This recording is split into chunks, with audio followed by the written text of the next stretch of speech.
मुख्यमंत्री सुखविंदर सिंह सुक्खू द्वारा शनिवार को पेश किए गए 58,444 करोड़ के बजट पर आज सोमवार से हिमाचल प्रदेश विधानसभा सदन में बजट पर चर्चा शुरू हुई, जिसमें हिस्सा लेते हुए नेता प्रतिपक्ष जयराम ठाकुर ने कहा कि बजट पूरी तरह से निराशाजनक है। बजट में कोई दिशा नहीं है और न ही कोई विजन नजर आता है। जनता जान चुकी है कि चुनाव से पहले झूठी गारंटियां देकर कांग्रेस सत्ता में आई है। 1 वर्ष के बाद भी कोई काम नहीं हुआ, सारी घोषणाएं धरी की धरी रह गई है।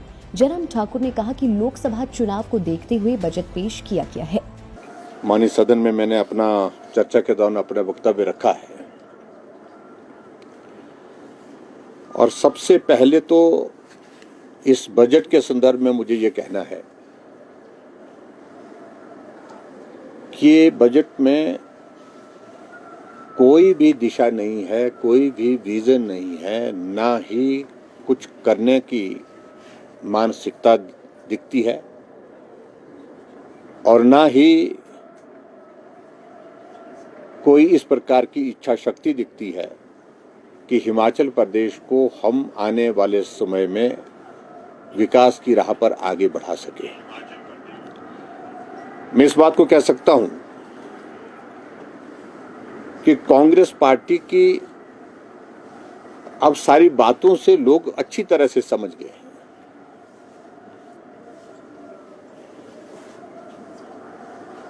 चुनाव से पहले झूठी गारंटियां दे करके, झूठ बोल करके सत्ता में आए।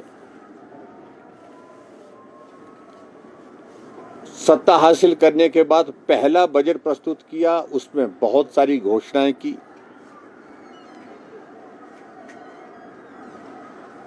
और 1 साल बीतने के बाद उन घोषणाओं पर कहीं भी जमीनी स्तर पर काम हुआ नहीं।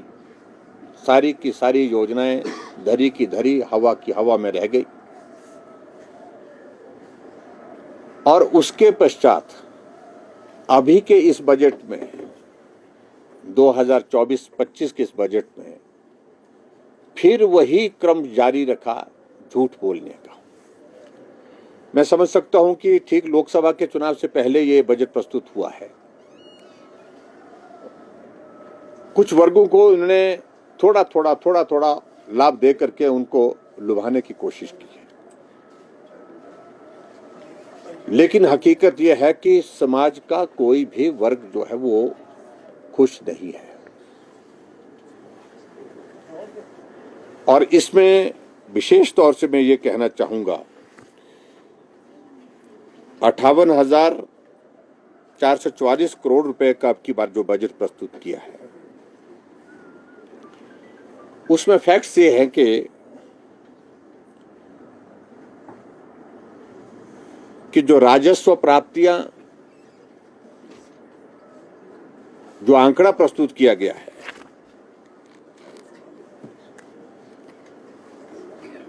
वो कहा उन्हें 42,153 करोड़ रुपए की राजस्व प्राप्ति होने की संभावना है।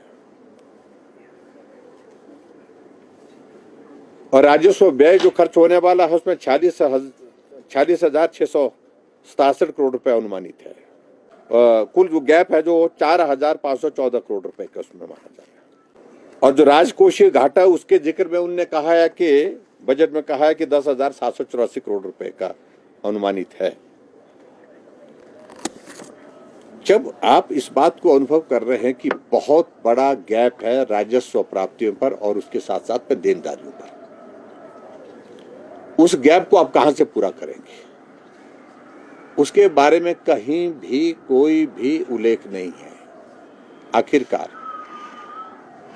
हिमाचल प्रदेश में जो वित्तीय परिस्थिति है वो इस कदर बन गई है कि कुल लोन जो है हिमाचल प्रदेश में 87,778 करोड़ रुपए का हो गया है। 14 महीने में 14,000 करोड़ रुपए का ऋण हिमाचल प्रदेश के ऊपर कांग्रेस की सरकार बनने के पश्चात हो गया है। आप कल्पना कर सकते हैं कि ऐसे में किस प्रकार से आने वाले समय में विकास के कार्य में हिमाचल प्रदेश आगे बढ़ सकता है। सबसे बड़ा प्रश्न तो यह है कि जो पिछली जो घोषणाएं की हुई है, पिछली बार इनकी घोषणाओं में से एक भी घोषणा अभी तक पूरी नहीं हुई। गारंटियों की घोषणाएं राजनीतिक दृष्टि से की थी, हालांकि उन्होंने कहा कि वो हमारा घोषणा पत्र हमारा नीतिगत दस्तावेज है, उसमें सारी की सारी घोषणाएं अधूरी पड़ी। अधूरी क्या मतलब अभी तक जमीनी हकीकत पर आई नहीं। लेकिन हद तो इस बात की है कि जो बजट में आपने इस माननीय सदन के अंदर, विधानसभा के अंदर प्रस्तुत करते हुए घोषणा की है, उन पर भी काम नहीं हुआ है। लाइव टाइम्स टीवी के लिए शिमला से विक्रांत वधन की रिपोर्ट।